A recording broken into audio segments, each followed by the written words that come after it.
Iya, 120. Wa kullan naqussu 'alaika min anba'ir rusul. Wa kullan naqussu 'alaika min anba'ir rusul ma nuthabbitu bihi fu'adak. Dan seluruhnya naqussu 'alaika min anba'ir rusul. Naqussu 'alaika min anba'ir rusul. Dan seluruh yang kami ceritakan dari cerita dan kehidupan para rasul. Fungsinya apa sih? Manuthabbitu bihi fu'adak. Untuk mengokohkan hatimu. Untuk meyakinkan hatimu. Untuk mengokohkan dan meyakinkan hatimu.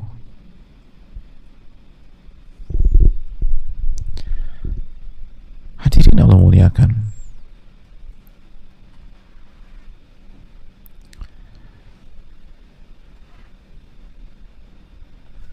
Tujuan Allah menceritakan kisah para nabi dan rasul itu untuk meneguhkan hati, untuk menguatkan hati, dan untuk membuat hati semakin yakin.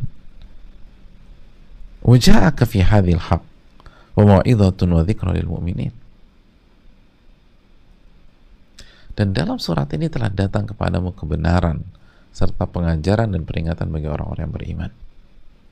Jadi tujuan cerita para nabi itu, hadirin, untuk menguatkan hati kita, untuk membuat hati kita semakin yakin. Iya kan? Kita udah ambil contoh. Lihat bagaimana ketika kita mendengar dan mempelajari kisah Nabi Musa, ketika semua sudah terdesak, belakang Fir'aun dan depan Laut Merah, kita sudah ceritakan kisah ini beberapa kali. Lalu dengan penuh keyakinan Nabi Musa mengatakan, kalla inna ma'iya rabbi sayahdin. Ketika sebagian pengikutnya sudah mulai goyah dan goyang dan mengatakan inna lamudrakun, kita akan ketangkep nih. Lalu kata Nabi Musa, bukan begitu. Sesungguhnya Rabbku bersama dengan aku dan akan memberikan petunjuk. Fa'auhayna ila Musa an idrib bi'asakal bahra. Lalu benar Allah kasih wahyu kepada Nabi Musa untuk memukulkan tongkatnya ke permukaan laut. Hadirin, ketika kita melihat fanfalqa dan laut pun terbelah, ketika kita mempelajari dan mendengarkan cerita-cerita tentang para nabi, maka kita akan semakin yakin bahwa pertolongan Allah itu ada dan Allah pasti menolong kita. Buktinya Allah menolong Nabi Musa. Bukankah Rabbnya Nabi Musa dengan Rabb kita sama? Dan kemampuan Rabbnya Nabi Musa dengan kemampuan Rabb kita sama. Qul huwallahu ahad. Allah itu Esa. Di hadis Riyadhus Shalihin di bab ini kita mempelajari bagaimana kisah Nabi Ibrahim alaihissalam ketika mau dilempar ke kobaran api. Beliau mengatakan hasbiyallah wa ni'mal wakil. Cukuplah bagi Allah dan Allah sebaik-baiknya al-wakil. Cukuplah Allah yang menolong. Allah sebaik-baiknya wakil. Lalu ketika dilemparkan, api tidak panas karena Allah mengatakan kuni bardan wa salaman ala Ibrahim. Wahai api, jadilah dingin dan nyaman, keselamatan bagi Ibrahim. Ketika kita mempelajari kisah-kisah seperti ini, itu akan menambah keyakinan kita. Karena Rabb yang menolong Nabi Ibrahim adalah Rabb yang kita sembah, jamaah. Karena Rabb yang membuat api itu dingin dan nyaman adalah Rabb yang kita sujudi, ruku, dan kita minta pertolongan kepadanya. Gak ada bedanya. Kemampuan itu. Kemampuannya sama. Maha kuatnya sama. Karena zat yang satu. Qul huwallahu ahad. Maka orang semakin yakin. Buktinya sekali lagi, kalimat Nabi Ibrahim dibaca lagi di masa Nabi dan para sahabat. Dibaca lagi di masa Nabi dan para sahabat. Tadi ayat tadi. Hasbunallah wa ni'mal wakil. Dan hasilnya sama lagi. Allah kasih pertolongan.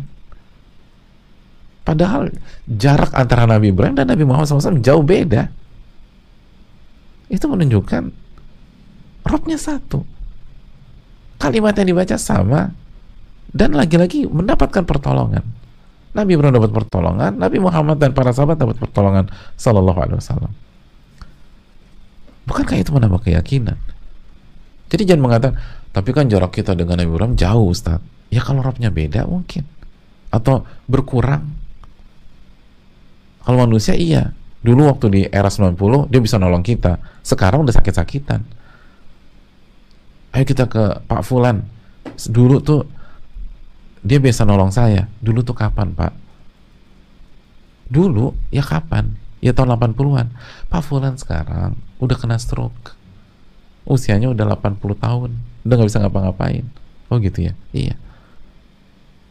Tapi ini tidak, ini Rabbul Alamin, ini Qul huwallahu ahad, Allahus samad. Kalimat yang dibaca Nabi Ibrahim alaihissalam, yang dibaca Nabi Muhammad SAW dan para sahabat sama, hasbunallah wa ni'mal wakil, dan hasilnya sama, ditolong oleh Allah Subhanahu Wa Taala. Maka apa kendala dan apa halangan kita tidak yakin terhadap hal ini? Sama. Belum lagi ketika kita membaca sirah Nabi SAW, lalu ketika mempelajari bagaimana beliau hijrah, lalu beliau bersembunyi atau berstrategi di Gua Thaur, kita udah bahas di bab ini. Imam Nawawi memberikan hadisnya kepada kita. Nabi SAW mengatakan, la tahzan innallah ma'ana, jangan sedih wahai Abu Bakar, Allah bersama kita. Dalam hadis, bagaimana menurut engkau ya Abu Bakar, kalau ada dua orang, wallahu thalithuhuma, Allah yang ketiga, mungkinkah kita ketangkep? Enggak. Dan itu kejadian. Orang semakin yakin jamaah, ya benar ya. Makanya sekali lagi mempelajari sirah, perjalanan hidup orang-orang yang bertakwa, dan orang-orang bertakwa di saf terdepan adalah para nabi dan rasul, Nabi Muhammad SAW, lalu para ulama kita, para wali-wali Allah. Itu akan menambah keyakinan, akan menambah keyakinan. Kalau kita ingin yakin, itu yang harus kita lakukan. Pelajari sirah, pelajari cerita-cerita para nabi dan rasul, pelajari kisah-kisah para ulama. Itu benar-benar ngebantu banget menumbuhkan keyakinan kita kepada Allah Subhanahu Wa Taala. Ada seorang wanita ditinggal wafat oleh suaminya, lalu dia pelajari kisah Nabi Hajar yang tinggal Nabi Ibrahim. Oh, dia akan kuat. Bukankah yang mewafatkan suaminya adalah Allah Subhanahu Wa Taala? Maka mungkinkah Allah akan melantarkan hambanya dengan takdirnya? Makanya ucapan Hajar apa? Idzan la yudhi'una. Kalau begitu Allah tidak akan sia-siakan kami.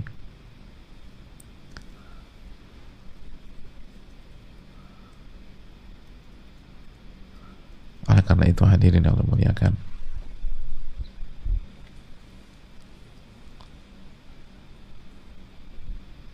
mempelajari sirah itu luar biasa,